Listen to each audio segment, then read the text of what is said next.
My name is Linda Lorelle, and I'm asking you to have the courage to listen with an open mind to all of our voices, because our voices matter.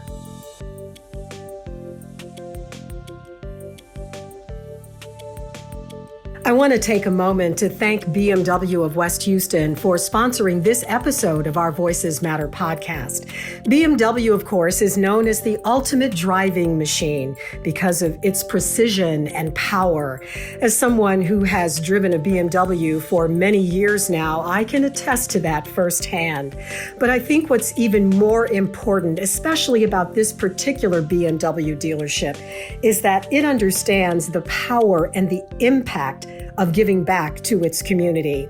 BMW of West Houston is known for its support of countless local charities, and that is important to us here at our Voices Matter podcast. So if you choose to do business with BMW of West Houston, not only will you be getting the stellar first-class service that the dealership is known for, but you can also rest assured that you are doing business with a dealership that truly cares about and gives back to its community. Hey everybody, it's Linda Lorelle, and this is our Voices Matter podcast. Thanks so much for joining us. So this episode is a little bit different because it was recorded live on Instagram. First time we'd ever done that, and it was fun. Looking forward to doing it again. So my guests are Gable and Joan Blades. Now, if you are a regular part of our community, you will recognize the name Gable because I interviewed him a couple months back. John is the co-founder of allsides.com. Joan Blades is the co-founder of Living Room Conversations and MoveOn.org. They are political polar opposites, and they are friends working toward a common goal. We need more conversations like this, and I'm excited to share it with you. So if you weren't able to join us live on IG, not to worry. Here's the conversation right now. Thanks, everybody, for joining us. We're talking with Joan Blades, who is the co-founder of Living Room Conversations and the co-founder of MoveOn.org, and Joan Gable, who is the founder of All Sides. And the reason that I want to talk with them together is because they are political polar opposites, but they are friends, and they work together to help bring us together. And I just think that's the most incredible thing. And there are a lot of people in our world right now that are having a very difficult time talking with people who don't look like them or believe the same things that they believe. And so I asked, first of all, to both of you, starting with you, Joan, what is it that you are able to do that allows you to be friends with someone who is your political opposite? Well, the first thing I think of there is political opposite. There's so many varieties of not my politics that, John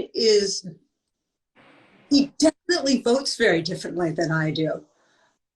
But in terms of the things we care about, we all care about having a healthy democracy. We care about people being treated fairly. We care about all the basics, right? Very similar way. It's just our path to how to get there is sometimes very different.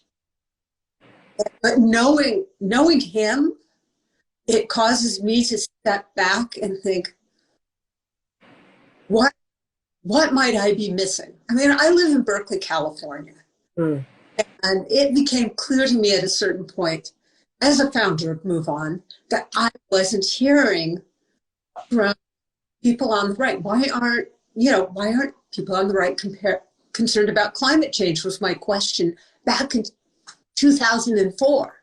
Mm-hmm. But you never had talked to anybody to ask them, right? Well, I found ways. You found ways, but not in the personal sense. So, what Joan, what you just said about starting with the commonalities, you basically want the same things. So John, I'm going to ask you to expand upon that and say, what is it do you think about your relationship that allows the two of you to grow and move forward, believe what you believe, but also use that commonality to move forward in a positive direction? Joan and I are supposed to be usual preparing.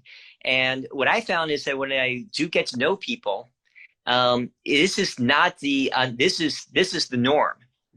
So when you actually get to know somebody outside of your political circle, and you actually know what they care about, what they think about, we find that we care about the same things, where we have the same goals. But we've been so programmed that they're voting the wrong way, and therefore they must be evil. And the programming has gotten so strong in the last few years of social media and with the filter bubbles the internet creates, that it just doesn't even occur to us that this person who's voting for that completely other person who's completely wrong could possibly actually care about the same things that I do. And actually we do. And what Joan and I did, what got us working together is I was working with some people, and they said, you should meet Joan Blades. And she and I both were at a conference in Reston, Virginia. And she suggested we go for a walk in a parking lot. This is not a pretty walk. Ever since that walk, I've told people, if Joan Blades asks you to go on a walk, go on that walk. Not only were we similar in what we wanted on the big issue things, but we both were very, very focused on solving that problem of divides, of getting people, in my terms, out of the filter bubbles that prevented us from understanding each other. And she was just seeing how relationships were breaking so that people couldn't have productive conversations. We were dealing with exactly the same problem, using different words, and she was focused on having relationships built, and I was focused on getting people to see the information from the other side so they could decide for themselves. And the two together is a magical thing. Yes, it is a magical thing. So you're doing what you do with All Sides, where media consumers can go to the website allsides.com and see an issue of the day, whatever's going on in the news, from the left, the right, and the center. And then, Joan, you have founded Living Room Conversations. So I'm going to ask you to explain what Living Room Conversations is and how people can get involved with that, because I know that there's a National Week of Conversation coming up, April 24th through the 30th. And I know both Living Room Conversations and allsides.com are a part of all of that, including America Talks. So let's tell people how they can get involved, Joan. All right. Well, so Living Room Conversations are the piece where we don't even listen to each other until we have some relationship. There's all sorts of science that tells us that, in fact, we make our decisions based on our gut or our heart, and then our brain justifies it. So it's, we listen to each other once we care, and then all of a sudden we're ready to hear nuance. We're ready to let other ideas come in. So Living Room Conversations creates these opportunities to have a conversation, and it's just 6 people. The classic original Living Room Conversations, 2 friends with different viewpoints, each invite 2 friends for a specific topic. And that topic can be more curious, less furious, or guns and responsibility. Or, there's the search for purpose, technology, and the modern world. That because on some level, I used to want it to be on a couple specific topics, and at this point, I don't care what you talk about. Just talk. And then you can really start to have that conversation about the content in a meaningful way. And it's Living Room Conversations are a listening practice. And America Talks is this wonderful opportunity for people to sign up and be paired or grouped with others across the country. Think of Match.com. This is Mismatch.com. I love it. That's such a great way to explain it. And it's the worst dating site ever. We give you the Yeah, right. Purposefully.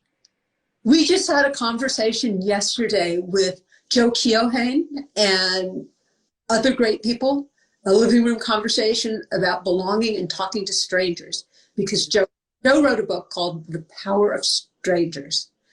And it's about how it's really good for us to talk to people that we don't know. the stranger danger thing that was so popular among parents for a decade or two was a disaster, honestly. It's not. We need to be discerning about the strangers we talk to, yes. But strangers are the people that take care of us too. They're the people that expand our lives and make our world richer. So in the living room conversations, as part of the National Week of Conversation, part of America Talks, I know that both of your organizations are involved. So John, tell us more about how All Sides is involved in both of these efforts. We're a lot of the kind of technology behind it. I mean, we look like a news site, but we're really a technology company. A lot of the things that we do provide people different perspectives. We use technology to find it quickly, instantly. So you can even do research on any topic, and we'll give you 3 different perspectives on that topic versus Google might give you 10 different links with all the same perspective. And so when USA Today and the Listen First Coalition wanted to get together and provide an opportunity for Americans all across the nation, for thousands to connect in a single day, we helped to put together a lot of technology, and we integrated technology from Chasm and from other groups so that people can sign up, and then we'll match you or mismatch you with somebody different than you are, or in a group that's a little bit what I like to call big D diversity, diversity of perspective as well as other ways. And then we use conversation guides like Living Room Conversations, where we actually walk people through what to ask about each other. I like to describe it as kind of we accidentally discover the humanity of other people. Joan's correct. You have to start there. But a lot of us don't really, I have enough friends. I don't need to meet somebody else. But in order to have an effective conversation with somebody else, to actually be able to think critically and listen well, we have to know who the other person is first. That's a part of psychology. And so this is designed to be able to get you to the point so you can have the deep conversations you want, but set it up in such a way that that conversation can be effective. So the conversation can be civil. And depending on your personality, I always joke, it's like a lot of people, more often than the left, want to have a conversation because it feels good to have kind of this wonderful experience that feels good. And that's actually, there's a lot of value to that. And the people on the right are like, if I want to feel good, maybe I'll go get a massage or go out for a run or something. I want to get something done. And the reality is that you need both. Yeah. If all you end up with is a good feeling, but it doesn't go anywhere, after a while, that feels a little hollow. It makes it possible for us to get somewhere. And that has to happen. So for the people to get something accomplished, we kind of walk them through a path so they actually do begin to understand the other person a little bit better. And so they're willing to listen. And that makes it possible to have progress. And that's what America Talks is doing more than anything else, is it's giving masses amount of people the opportunity to connect with the other side so we can actually listen to each other and then we can actually solve problems. Well, and the key word in all of this is listen. I just cannot stress that enough. I was doing actually a training yesterday, and I was talking, about the power of listening in a conversation. And that so often what happens is that as we are listening to what someone is saying, especially if it's somebody that we already have decided is the other for us, for whatever reason that might be, that we're automatically already trying to refute what they're saying. We're already coming back, in our heads, we're thinking about the counter argument, and we're not really listening to what they're saying. And so, the art and the skill of listening is what is so critically important. And so all of these efforts, America Talks, Living Room Conversations, allsides.com, all of this stuff that's happening right now. And the Living Room Conversations and All Sides are ongoing. The National Week of Conversation, America Talks, happening as we, in the next week or two. And so those of you who are watching and listening, I'm going to link to everything on ourvoicesmatterpodcast.com. You can go to Living Room Conversations. You can go to All Sides. America Talks, sign up, become part of this movement, and be a part of the conversations that are really going to help move us forward. Before I let you guys go, I want to get back to your personal friendship and ask you how you navigate any conversations that you have where you're disagreeing about something. So if you happen to recall something that you were disagreeing about, whether either the first time as you were first becoming friends or recently, and how you walked through that, because people want tools and tips on literally how to have the conversation that's difficult to have in the moment. Either one of you jump in. Yeah, it's interesting because we do run into issues like that. And I know sometimes I'm like so passionate about a specific issue. I think most recently I was passionate about nuclear power because we're very interested in saving the environment. And wouldn't it be great if we had some clean energy source that was hugely abundant, that didn't pollute the air? Like we do. It's called nuclear power, is one way of answering that. But there are lots of people who are concerned about potential dangers, although I'm looking at the data and not getting that. But I was like, all like, there's a good answer. It's just that everybody's fearful and not for good reason. And Joan was like explaining how other folks are like, there's a split in the environment about that. And we're not so sure and blah, blah, blah. And it's, I think we know each other so well. I never been like, oh my gosh. I did think she was like wrong about the agreement with Iran about not building nuclear stuff, which I didn't think would do any good. And we were different on that. I remember she called me once and said, don't you support this? Because of course, every reasonable person would. And I was like, well, here are all the reasons why I think it'll do the opposite of what you hope it will do. But it's interesting because I spend a lot of time after our calls. We talk every Friday. And often I like go for a walk and like kind of think for a while. And, so here's what I'm getting. What you're saying is that there is a sense of respect. You guys respect each other as human beings, as intelligent, thinking human beings who want the best for yourselves and your country, etc.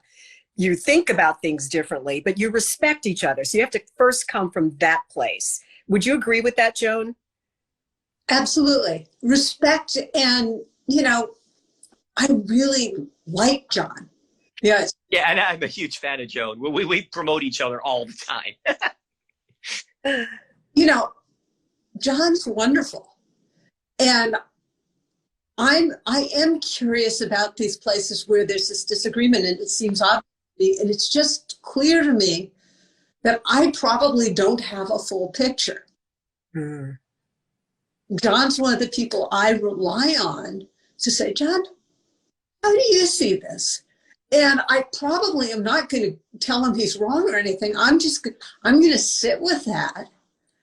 And I'm going to try and, add that to my equation. And I'll admit, sometimes doing this, it feels like my head's going to explode. Because people are really wrong. Yeah. But knowing where they're coming from, knowing their heart, knowing their heart, and you're coming at it. So first there's respect, then there's curiosity. It's literally, having an open mind and saying, I want to learn more. I want to understand.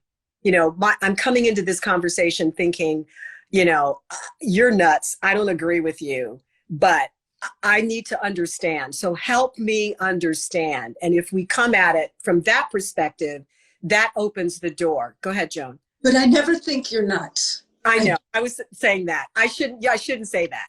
We should not come at it as you're nuts. That's the problem. That's the problem right there. And it's like, how can this brilliant person have such a flawed idea? Yeah. Right. Help me understand how you can be so brilliant and have this flawed idea. Yeah. But I know that I'm depending on my experts all the time. Mm-hmm. And on the left and the right, people are depending on their experts.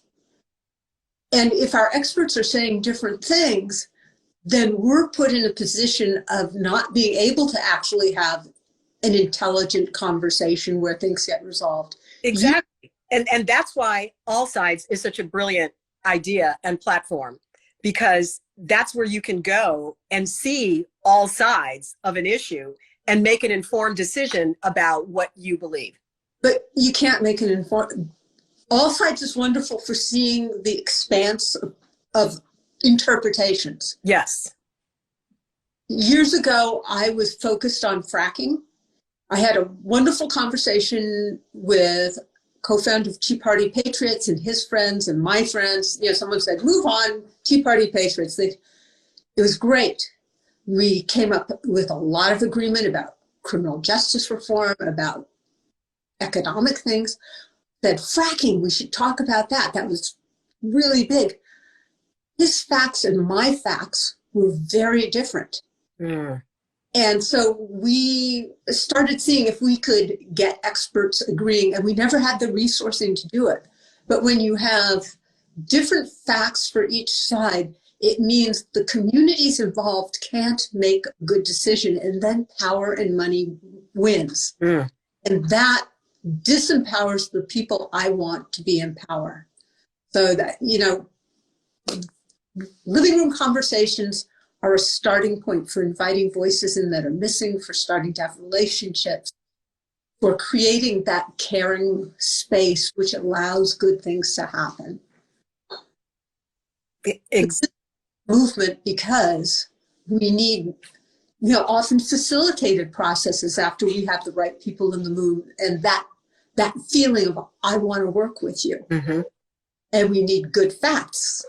It's a very big lift that we have to do together, which is why America Talks and National Week of Conversation is over 100 different bridging organizations, all pushing in this direction, trying to become visible on a national level, because I hate to say it, most of this country doesn't even know there is a movement to get us working together effectively. I know, which is, you know, one of the reasons that I do this podcast is to try to, you know, get more of that kind of information and conversation out there in the world. And just, you know, I met John originally through my work with Convergence as a board member there, which is another bridge building organization that's doing great things. And there are so many organizations out there that really care about this, because we all recognize the damage that is being done to our democracy the farther apart we get. And so, and John, one of the things that you said in the last time that we talked was that you are hopeful about our future because the young generation right now, Gen Z, they get it.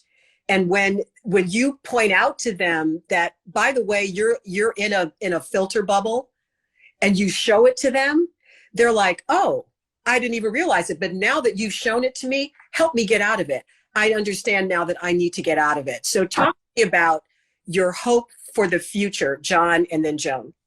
Yeah, it's pretty extraordinary. And the media that we hear the most, you basically, it makes more money by scaring you.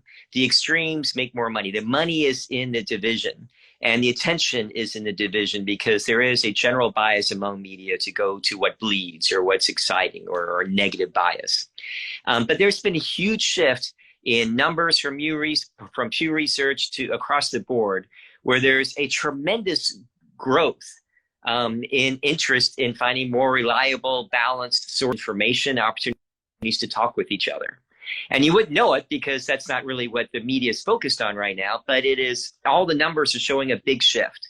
And when I first considered or thought of all sides, and I'm the co-founder, I'm not the only founder, I've brought some other people on board, like Scott McDonald and others. But when I started this, I would go to people, explain this great divide, and explain the problem and how it's going to, and this is back in when I first talking about around 2012. Mm-hmm. Spend half an hour explaining to them that, yeah, this really is a problem. And people really, at the end, they were kind of, I guess you're right. Now, if I spend more than 2 minutes about the problem, they're like, leave me alone. What are you doing about it? And that's a huge shift in a very short period of time. Mm-hmm. And wonderful thing, if you think about an analogy with an addict. I mean, you can't solve a problem in addiction until you realize that you have a problem. Our nation now understands we have a problem. That is step one. Yes. And it's more obvious. It's almost like the kids of divorced parents watching the really stupid things their parents are doing, yelling at each other. And it's so obvious to them how that's not the way to do things. I think that's kind of like our generation now. They're like saying, this is stupid. I mean, it's ridiculous that these people are being so extreme one way or some extreme the other way. Yeah, I'll get caught up and do it. That's not where I want to be. And then when you show them a way to get out of it, they go instantly. It's really remarkable just how quickly they'll embrace a different approach. I love that. Just understanding, in real time what the shift has been, and you've been on the ground seeing it. Joan, what are you most hopeful about as you look at our future? What gives you hope that we are going to get our arms around this and start to move in the direction that will bring us together? I think John's point that people are recognizing that we've got a problem is the hopeful thing, and that there are all sorts of people that want to do something about it. I think the worrisome piece is that a lot of people are intimidated to show up at this point, to actually personally show up and be vulnerable in some kind of conversation. I mean, living room conversations are one format, which is, you could have 10,000 conversations of 6 people in a week, in a weekend. But as people have seen more and more bad behavior between people with differences, they become afraid to ask their neighbor, their colleague, their friend to co-host a conversation. Hence our mismatch need, America Talks. But I also think it's sort of like the Alcoholics Anonymous thing. Have we hit bottom? When we recognize that we actually have to show up to make things change, then there are a lot of really good things to do that are available. And all sides living room conversations are just part of a really rich opportunity. Convergence is fabulous. They have worked hard to do the facilitated process to come up with the answers that are acceptable. So I'm a deep believer in the power and how essential the grassroots are for creating change. Absolutely. And what you said before is that sometimes, the living room conversations, literally happens in people's living rooms, and it's very, granular and grassroots, and it's one-on-one. And then there's another level. I'm sorry? I should note that that's where they started. They're now in churches and libraries and book clubs. Okay. And everywhere, yeah. They're everywhere. It's still called living room conversations, happening in living rooms and other rooms. Okay. But I think that I love what you said about, having that, which is necessary, and it's a great starting place, one-on-one, human to human. And then there are organizations like Convergence, like Bridge USA on college campuses, like a whole bunch of others that then take it at another level and say, okay, how do we address this from a policy standpoint? How do we solve specific problems? So the point being is that, as they say, it takes a village. It's going to take all of us at multiple steps along the way to solve this problem, but it starts one-on-one. And so what we've got to do is to make sure that when people start to feel safe enough to have these conversations, that they know what the resources are, where they can go. And the three of us are certainly allies in that movement. And it's the work that we're all doing. Who wants to have the last word? What do you want to leave our audience with? Something hopeful, please. I just want to thank you because you've been doing this for a while as well. And I know you understand it. But it really is all these different organizations, all these different groups. Do not underestimate the power of individuals to do things. Princeton did a little study of how many organizations in the U.S. are working to bridge divides one way or the other. It's over 5,000 right now. And it's still not getting big news coverage because it just doesn't fit in the world they're looking at. Right. But happening.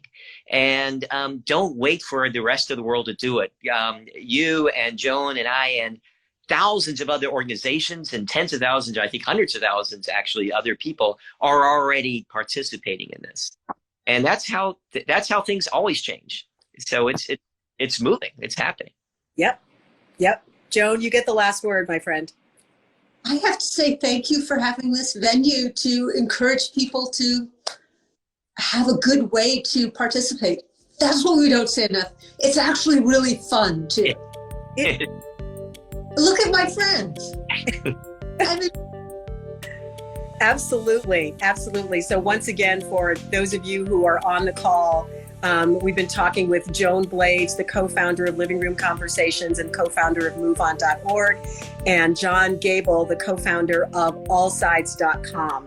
I urge you to go to their websites. You can go to our website, ourvoicesmatterpodcast.com, and get links to everything that they're doing. And please, please, please participate in the National Week of Conversation, April 24th through April 30th. Participate in Living Room Conversations.